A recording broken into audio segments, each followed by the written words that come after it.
Work.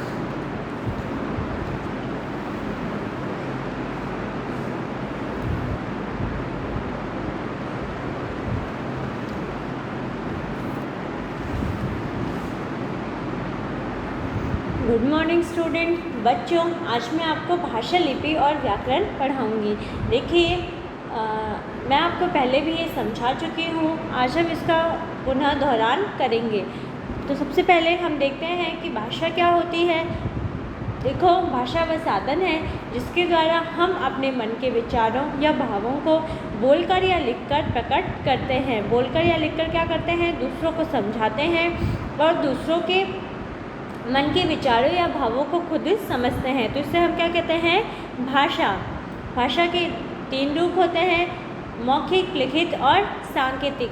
जब हम अपनी बात बोलकर समझाते हैं तो उसे मौखिक भाषा कहते हैं। जैसे रेडियो, टेलीफोन और दूरदर्शन, ये सब क्या है? भाषा का मौखिक रूप, क्योंकि इसमें वो बोलते हैं और हम समझते हैं। इसी तरीके से देखिए, दूसरा रूप होता है लिखित रूप। जब हम अपने मन के भाव या विचार लिखकर समझाते हैं तो इसे भाषा का लिखित रूप कहते हैं। देखो, इसमें क्या होती है? पुस्तक, समाचार पत्र आदि। इसमें हम अपने जो मन के विचार है वो क्या करते हैं? जो लिखा हुआ होता है उसको पढ़कर समझते हैं। अगला देखिए, सांकेतिक भाषा। सांकेतिक भाषा में हम संकेतों द्वारा अपने मन के विचारों को समझा सकते हैं। जैसे आप कभी चौराहे पर जाएंगे तो आप क्या देखेंगे? वहाँ पर जो ट्रैफिक पुलिस रहता है वो अपने हाथ के इशारों से आपको समझाता है कि आपको कहाँ जाना है, कैसे मुड़ना है, कब रुकना है और कब चलना है। अब देखिए, हमारी जो राजभाषा है वो कौन सी है? हिंदी है। क्यों? क्योंकि यहाँ पर ज़्यादातर लोग हिंदी समझते हैं और बोलते हैं, इसलिए हिंदी को राजभाषा के रूप में मान्यता दी गई है। देखो, हमारे भारत देश में 14 सितंबर को हिंदी दिवस मनाया जाता है ना? और सभी जो क्षेत्रीय हैं उनकी राजभाषाएं अलग अलग होती है। अब देखिए, लिपि। भाषा के लिखित रूप को ही लिपि कहते हैं। किसे कहते हैं? लिपि। भाषा के लिखित रूप को लिपि कहते हैं। देखो, हमारी जो हिंदी भाषा है वो देवनागरी लिपि में लिखी गई है। अब मैं आपको बताती हूँ व्याकरण। व्याकरण देखिए, व्याकरण हमें भाषा को शुद्ध रूप में लिखना, बोलना आदि का ज्ञान कराता है और व्याकरण से ही हम शुद्ध बोलना, लिखना व पढ़ना सीख सकते हैं। तो इस तरीके से मैंने आपको भाषा, लिपि और व्याकरण का दोहरान कराया। अब देखो, इससे संबंधित हम पाठ्य पुस्तक का जो कार्य है वो करेंगे। प्रश्न संख्या 2 देखो, निम्नलिखित देशों की भाषा इनके सामने लिखिए। क देखो, जर्मनी। जर्मनी कहाँ बोली जाती है? जर्मन में। ख देखो, जापानी। वापस से देखते हैं, निम्नलिखित देशों की भाषा इनके सामने लिखिए। ये क्या है? ये देश है और ये इनकी भाषाएं। तो हमें देश के सामने इनकी भाषाएं लिखनी है। जैसे जर्मनी, ये क्या है? एक जगह है, मतलब एक देश है और यहाँ पर क्या बोली जाती है? जर्मन। इसी तरीके से ख देखिए, जापान। जापान में कौन सी भाषा बोली जाती है? जापानी। ग देखिए, ब्रिटेन। ब्रिटेन में कौन सी भाषा बोली जाती है? अंग्रेज़ी। घ फ्रांस। फ्रांस में कौन सी भाषा बोली जाती है? फ्रेंच। तो देखिए, चीन। चीन में कौन सी भाषा बोली जाती है? चीनी। च देखिए, रूस। रूस में कौन सी भाषा बोली जाती है? रशियन, है ना? तो ये तो देश और ये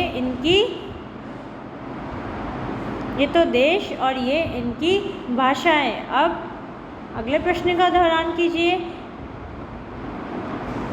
दिए गए शब्दों में से सही शब्द चुनकर रिक्त स्थान भरिए।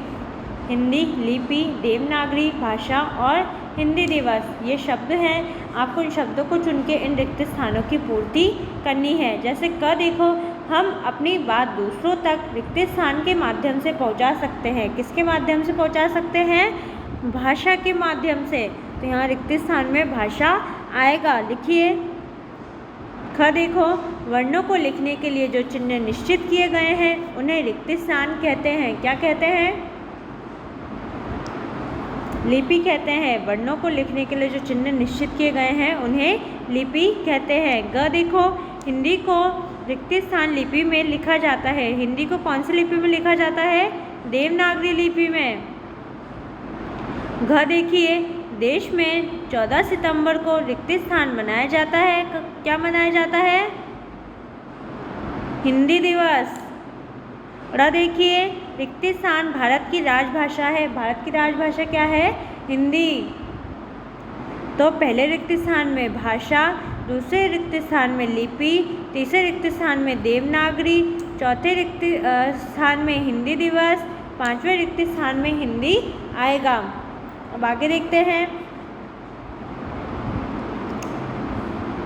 दिए गए कथनों के सामने सही या गलत का चिन्ह लगाइए। देखो, आपको ये कथन पढ़ने हैं, यानी ये वाक्य पढ़ने हैं, और यदि ये सही हो तो सही का निशान, और अगर ये गलत हो तो गलत का निशान लगाइए। जैसे क देखिए, मन के भाव भाषा के द्वारा ही प्रकट किए जाते हैं। क्या ये वाक्य सही है? हाँ, ये वाक्य बिल्कुल सही है। हम अपने मन के भाव भाषा के द्वारा ही प्रकट कर सकते हैं, तो आप इस पर सही का निशान लगाइए। ख देखिए, रेडियो की भाषा लिखित होती है। नहीं, रेडियो की भाषा क्या होती है? मौखिक। ग देखिए, फ्रांस में अंग्रेज़ी बोली जाती है। हाँ, ये वाक्य बिल्कुल सही है। फ्रांस में क्या बोलते हैं हम? अंग्रेज़ी। घ देखिए, हिंदी को देवनागरी लिपि में लिखा जाता है। क्या ये वाक्य सही है? हाँ, ये वाक्य बिल्कुल सही है। हमारी हिंदी देवनागरी लिपि में ही लिखी जाती है। अ देखिए, व्याकरण हमें शुद्ध बोलना व लिखना सिखाता है। क्या ये वाक्य सही है?